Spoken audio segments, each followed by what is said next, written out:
Hello and welcome to pdfsupply.com. Today I'm going to be discussing a little bit about the 9030 filler module. This is an IC693ACC310. It's a blank case, 9030 module case with a door and a window.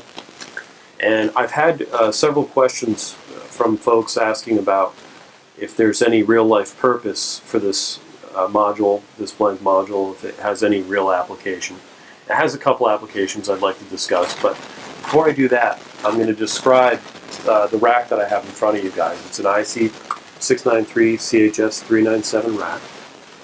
I'm using an IC693 PWR330 power supply, IC693 CPU 374 Plus processor, IC693 CMM321 Ethernet card, IC693 MDL940 relay output, and an IC693 ALG392 analog output.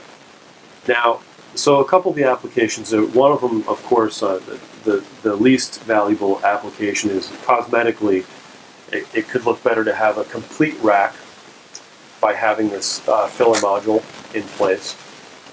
But much more importantly, it does a couple things as far as from our perspective. I have here an ALG392, which is an expensive device, and it's now being protected by this filler module, okay?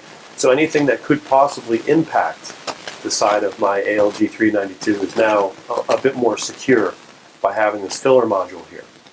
Okay, that's one purpose I think is a good idea. The other thing is, of course, I do not have an exposed plug, and I don't have an exposed chassis circuit board if I have this module in place to cover it, okay? So now that's also protecting the rack. Those are pretty much the two applications that I think are most important to keep in mind when deciding if you need to have a filler module or not, okay? These filler modules, we have remanufactured filler modules and new filler modules that we keep in stock. And if that's something that interests you, please see us at pdfsupply.com. Thank you.